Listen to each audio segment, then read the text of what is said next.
تو سیدنا عمر نے کہا کہ میں تمہیں سناتا ہوں کہ جب ہم ہجرت کر کے مدینہ شریف آئے تو ہمیں ایک خاص ایکسپیرینس کرنا پڑا. جب تک ہم مکے میں آباد تھے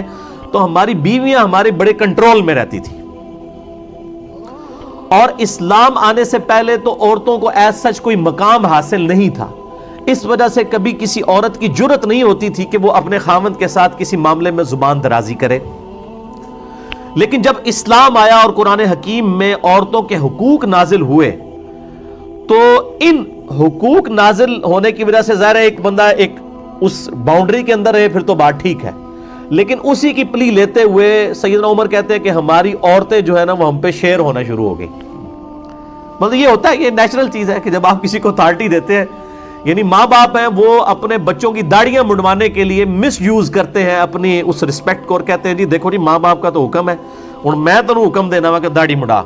تو وہ ماں باپ کے ادب کو مس یوز کیا جا رہا ہوتا ہے. حالانکہ بخاری و مسلم کی متفق علیہ حدیث ہے مولا علی رضی اللہ تعالیٰ عنہ علیہ السلام سے کہ جو اطاعت ہے ماں باپ کی وہ یا کسی بھی مخلوق میں سے کسی بھی شخص کی, وہ اللہ تعالیٰ کی حدود کے اندر ہے. جہاں پر وہ اللہ تعالیٰ کے ساتھ معصیت والا معاملہ آئے گا پھر کسی کی کوئی اطاعت نہیں ہے. وہ کلیئر کٹ ہے, اور یہ کوئی راکٹ سائنس نہیں ہے. یہ جو حدیث ہے بخاری اور مسلم کی کہ تم میں سے کوئی شخص اس وقت تک مومن ہی نہیں ہو سکتا جب تک کہ میں اسے اس کے ماں باپ اولاد سب لوگوں سے بڑھ کر عزیز نہ ہو جاؤں. تو اس کا کیا مطلب ہے, صرف نعرے مارنا نہیں, مراد یہ کہ ماں باپ اولاد سب لوگ ایک طرف کھڑے ہوں, دوسری طرف نبی صلی اللہ علیہ وآلہ وسلم کا حکم ہو, آپ کی تابعداری ہو, تو اس کو ٹاپ پرائورٹی اللہ اور اس کے محبوب صلی اللہ علیہ وآلہ وسلم کی ذات ہونی چاہیے.